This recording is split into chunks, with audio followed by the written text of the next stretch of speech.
kami di malam itu tidak menolak untuk adanya debat.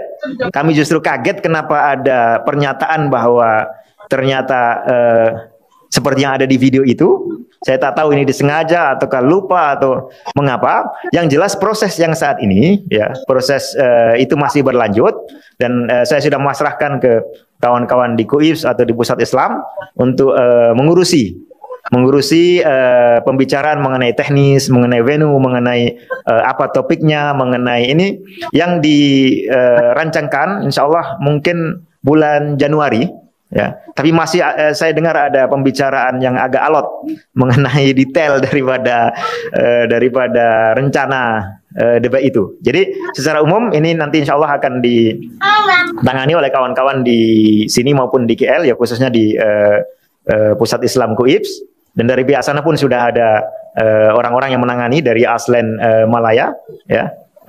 Pada prinsipnya seperti kita sampaikan kemarin, ya, perdebatan mengenai agama Allah itu sesuatu yang perlu dihindari kecuali manakala kita ada keperluan.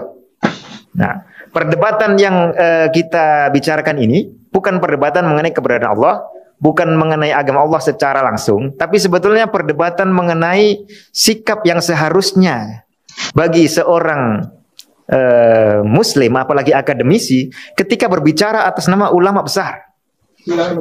Apakah kita perlu mengutip apa adanya dan sambil mungkin berbaik sangka, ya, tidak berdusta atas nama dia, ataukah boleh kita ubah-ubah kata-katanya, berdusta mengenai dia, lalu apabila diminta bukti tidak langsung memberikannya. Nah, sebetulnya mengenai itu, ya. Jadi topik atau tema utama yang kemudian dijadikan debat bermula dari perkara itu. Nah, apakah nanti topiknya atau temanya akan berkembang, ya, atau ada modifikasi, kita lihat saja apa yang akan berlaku nanti, insya Allah. Assalamualaikum warahmatullahi wabarakatuh. Alhamdulillah wassalatu wassalamu ala rasulillah. Allahumma sholli ala Muhammad wa ala ali Muhammad. Teman-teman yang dirahmati Allah Subhanahu wa Ta'ala, Ustadz Nidhol Masyud menegaskan bahwa Ibnu Taimiyah tidak pernah menyebut Allah sebagai jisim. Ia bahkan menolak penggunaan istilah tersebut karena tidak ada dalam Al-Quran atau Sunnah. Tuduhan ini berasal dari kesalahpahaman dan pengutipan keliru. Ibnu Taimiyah lebih memilih istilah yang sesuai syariat seperti As-Somad untuk menjelaskan sifat Allah. Kita simak bersama videonya.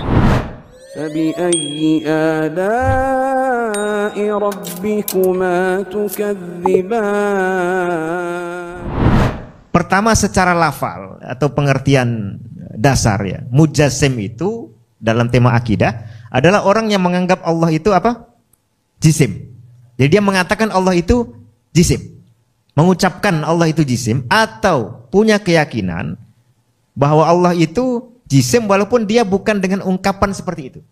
Bukan dengan ungkapan jisim, tapi dengan ungkapan lain yang dianggap mewakili makna daripada jisim. Jadi kita lihat di semua buku Ibnu Taimiyah, beliau tidak pernah mengatakan Allah itu jisim. Ada biasanya fitnah, ya. Fitnah ini bahasa Arab atau apa? Buhtan terjemahannya. Jadi tuduhan yang palsu. Saya pernah baca kitab nama Al-Kashif As-Saghir li Aqidah Ibnu Taimiyah. Ya, ditulis oleh seorang tokoh di Yordan namanya Said Fauda. Ya. Al-Kashif As-Saghir li Aqidah Ibnu Taimiyah itu artinya, judul kitab itu adalah Al-Kashif itu apa bahasa kita? Penyingkap, ya. Nah, kitab ini ingin menyingkap, disebut kecil untuk meremehkan Ibnu Taimiyah. Artinya dia menganggap kalau diungkap lebih jelas akan jadi jilid panjang. Nah, saya bikin sedikit aja lah, tapi sudah cukup untuk menjatuhkan Ibnu Taimiyah. Mungkin seperti itu. Jadi pengungkap akidah Ibnu Taimiyah. Kalau ingin membuat sesuatu yang menyingkap akidah seorang tokoh, datangkan perkataannya, datangkan ininya, baru kemudian nilai. Seperti itu, ya, yang benar. Kemudian ada kutipan yang dinisbatkan kepada Ibnu Taimiyah yang pertama waktu itu di buku itu. Dia mengutipnya dengan salah. Itu sebenarnya ungkapan yang dikutip oleh Ibnu Taimiyah, ya, dari orang lain di dalam buku Bayan Talbisil Jahmiyah ketika masih dicetak dalam 2 jilid, ya, terbitan Syekh Ibnul Qasim kalau tidak salah, belum yang 10 atau 8 jilid itu, ya.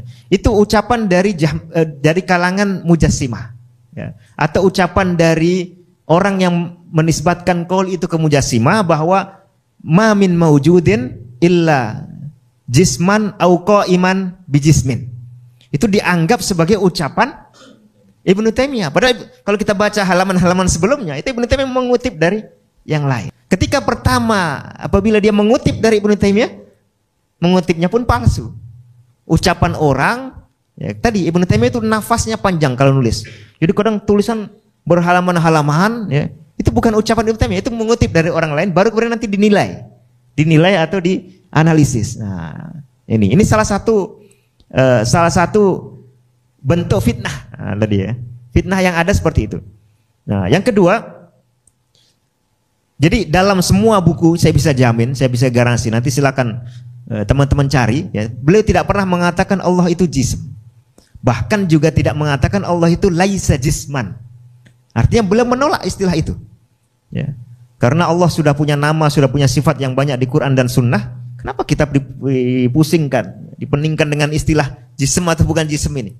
Itu sama-sama tidak pernah digunakan. Seandainya di Quran itu ada kosakata yang mewakili jism atau mewakili laisa jisman, ya, mewakili bahwa Allah itu jism atau bukan jism, ya kita gunakan istilah yang ada di Quran itu. Karena lebih terjamin, ya, lebih terjamin kebenarannya dan konsistensinya. Nah, ini yang pertama. Yang kedua, orang mengatakan, Ibnu Taimiyah tidak bilang Allah itu jism. Tapi Ibnu Taimiyah bilang Allah itu A, B, C, D, yang itu adalah maknanya jism. Nah, kembali tadi, makna jism apa? Ini belum tuntas, belum jelas makna jism itu apa. Jadi, apakah air ini jism? Sudah agak ragu-ragu. Apakah udara ini jism? Sudah ragu. Kalau udara ini bukan jism, berarti tidak semua yang ada di alam ini jism. Ya. Pengertiannya tidak jelas, tidak menunjukkan bahwa itu adalah alam. Kalau roh itu bukan jism, nah, maka juga pengertiannya tidak menunjukkan bahwa semua yang ada di alam jism atau sifat dari jism.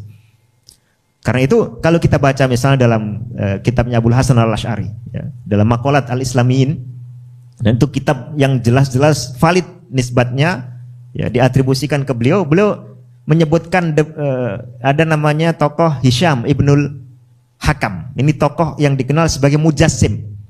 Beliau dari kalangan Syiah yang pertama, dan ketokohannya di Syiah diakui sampai sekarang. Itu mendefinisikan jism. Dia mengatakan Allah itu jism, ya. Tapi definisi jism menurut beliau adalah syai'un pertama.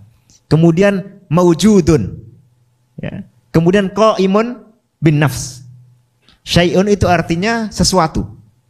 Maujudun itu sesuatu yang ada, ya, ada wujudnya, ya, bukan tidak ada. Kemudian qaimun bin nafsi itu artinya sesuatu yang mandiri, apa bahasa di kita.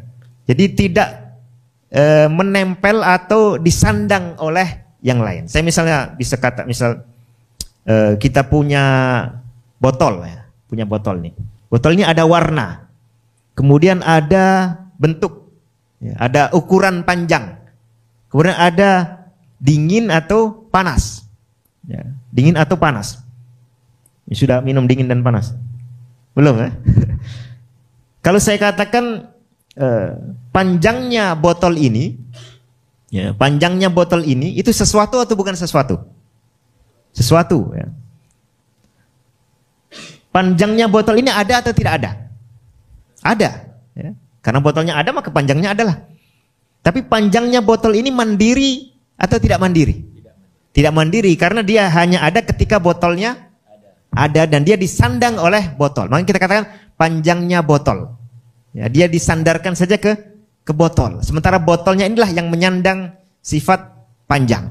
Nah, Hisham bin Hakam itu mendefinisikan jism, definisi yang nomor 3 adalah yang mandiri ini. Jadi misalnya botolnya itulah jism. Adapun yang lainnya itu sifat-sifatnya, ya, atau bagian tidak terpisahkan dari jism. Nah, sekarang dengan 3 definisi itu, apakah Allah itu syai'un, sesuatu? Hah? Allah itu sesuatu atau bukan sesuatu? Ragu-ragu? Kul ayyu syai'in akbaru syahadah kulillah.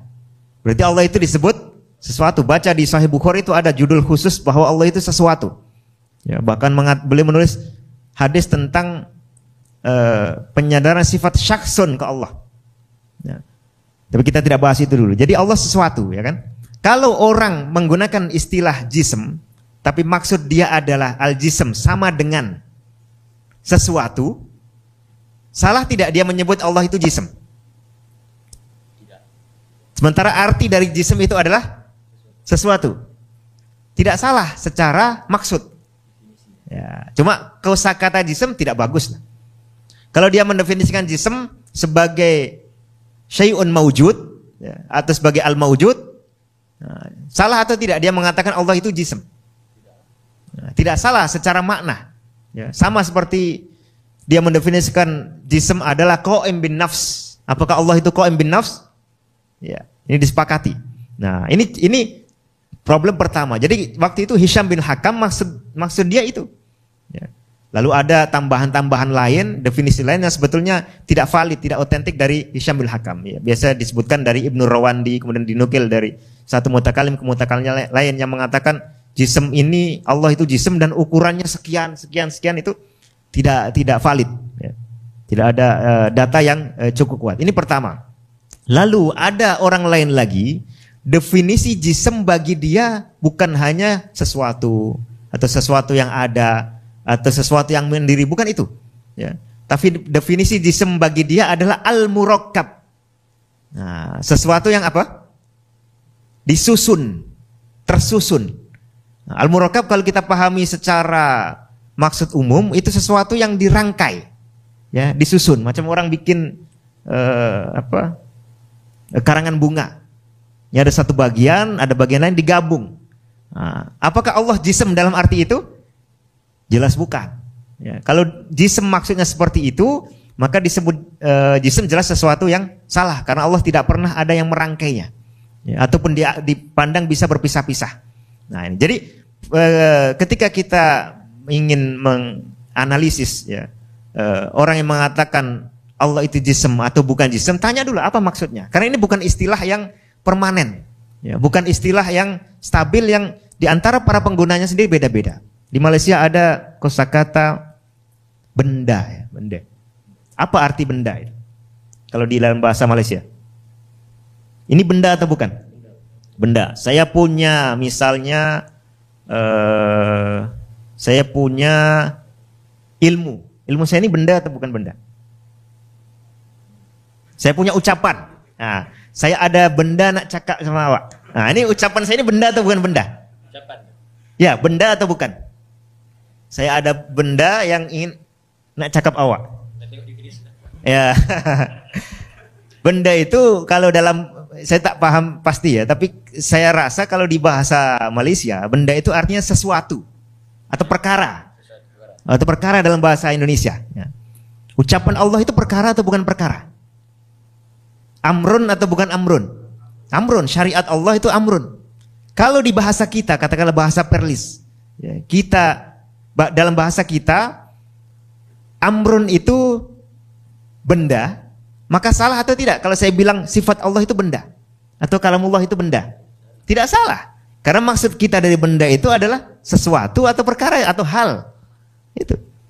Jadi kalau definisi kita itu cocok, ya, dan merupakan terjemahan dari kosakata Arab yang benar, yaitu amrun atau syai'un, atau ini maka tidak salah. Nah, mirip seperti itulah. Tapi kalau antum datang ke Indonesia, benda itu khusus langsung terbayang di sini sesuatu yang seperti ini, fisikal. Ya, definisi fisik ini juga panjang. Kalau fisik itu apa? Ya, apalagi sekarang dianggap materi ini kalau dibedah, diurai, sebetulnya di dalam itu banyak kosong. Ya. Atom itu ada elektron bisa beredar karena ada banyak ruang kosong. Ya, lalu intinya hanya kecil, intinya dibedah lagi banyak kosong lagi. Ya, seolah-olah materi ini sebetulnya bukan benda padat. Lebih rumit lagi. Tapi intinya adalah, ya, sebuah istilah itu harus kita pahami dulu apa maksud dari orang yang mengucapkannya. Nah, jadi ini terbantah dari dua sisi. Dari sisi pertama, Ibnu Taimiyah sama sekali tidak pernah mengatakan Allah itu jism. Bahkan beliau menolak istilah itu. Menolak istilah jism atau bukan jism. Karena kalau bukan jism, katakanlah dibilang, ya, Allah atau sifat Allah itu bukan benda. Nah, benar tak kalau misalnya kalam Allah itu bukan benda? Kalau definisi benda adalah yang syai'un atau perkara atau ini, tentu salah. Nah, maka tidak perlu menggunakan kosakata itu. Tidak dipakai pula di Quran, di sunnah tidak ada, di ucapan sahabat tabi'in pun tidak ada. Ya, apa perlunya? Tidak perlu. Baik dalam rangka mengatakan jism atau bukan jism. Ya, tinggalkan istilah itu, kita gunakan istilah yang memang ada di Al-Quran. Ya, misalnya Allah itu somadun. Nah, somadun itu artinya tidak punya, artinya sempurna, zat maupun sifatnya, sehingga tidak bisa terpecah-pecah, tidak bisa keluar masuk, tidak seperti tadi teori filsafat itu, kalau melahirkan itu berarti ada sesuatu bagian dari zatnya yang keluar. Nah, as-samad itu makanya tidak bisa seperti itu. Nah, kita gunakan saja Allah as-samad. Kemudian tidak perlu ada perdebatan panjang sekian abad. Ya.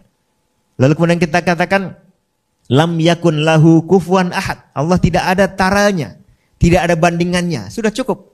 Ya, tidak perlu bilang laisa jisman, laisa aradun, la samaan wala hajaran wala syajaran misalnya, gitu ya. Nah, ini sikapnya Ibnu Taimiyah yang sebenarnya. Jadi beliau tidak pernah mengatakan Allah jism, ya. Bahkan beliau bersikap menolak istilah yang pertama tidak ada gunanya, yang kedua memunculkan perdebatan-perdebatan tidak perlu, lalu yang ketiga istilah ini sendiri maknanya belum pasti, belum jelas di antara para penggunanya. Jadi secara lafal jelas bukan mujassim, ya. Lalu secara makna beliau pun justru menggunakan sikap yang paling ilmiah, yaitu membedah makna itu apa maksudnya, ya. Baru kemudian kalau sudah dipahami maksudnya bisa dinilai ini benar atau salah, ya, berdasarkan maksudnya. Adapun istilahnya perlu kita tinggalkan. Nah, seperti itu. Makanya kalau ada orang-orang setelahnya menuduh itu menjadi jelas. Makanya ya termasuk Ibnu Hajar Al-Haytami, ya, menulis banyak bantahan kepada Ibnu Taimiyah di banyak fatwa lain, khususnya di Al-Fatawi Al-Hadithiyah itu banyak juga memuji dan istighfar dari Ibnu Taimiyah. Tapi apabila beliau menilai Ibnu Taimiyah itu pedas, nah itu juga banyak. Muncullah misalnya Imam Al-Alusi, ya, menulis judulnya Jila'ul Ainain fi muhakamatil Ahmadain. Nah, jadi buku khusus untuk menghakimi dua Ahmad. Siapa? Ahmad Ibnu Taimiyah dan Ahmad Ibnu Hajar. Ya, dihakimi oleh ulama setelah itu banyak beliau menjawab tuduhan-tuduhan atau fitnahan yang seperti itu, ya. Jadi Ibnu Taimiyah tidak bisa menjawab karena beliau sudah wafat, tapi ada ulama lain kemudian memperjelas banyak tema termasuk masalah.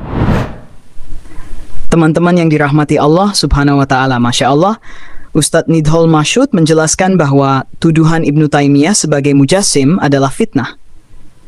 Ibnu Taimiyah tidak pernah menyebut Allah sebagai jisim, bahkan menolak istilah tersebut karena tidak ada landasannya dalam Al-Quran, Sunnah, atau ucapan sahabat. Beliau memilih menggunakan istilah yang telah Allah tetapkan, seperti as-samad dan lam yakun lahu kufuwan ahad. Istilah jisim dianggap memicu perdebatan tidak perlu dan tidak memiliki definisi jelas.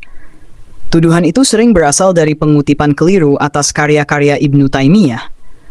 Kesimpulannya, Ibnu Taimiyah tidak pernah mengatakan Allah adalah jisim dan lebih fokus menggunakan istilah yang otoritatif sesuai dalil syariat. Demikian video yang dapat kita bagikan kali ini. Semoga bisa memberikan pencerahan bagi kita semua. Mohon maaf jika ada kekurangan. Barakallahu fikum. Assalamualaikum warahmatullahi wabarakatuh.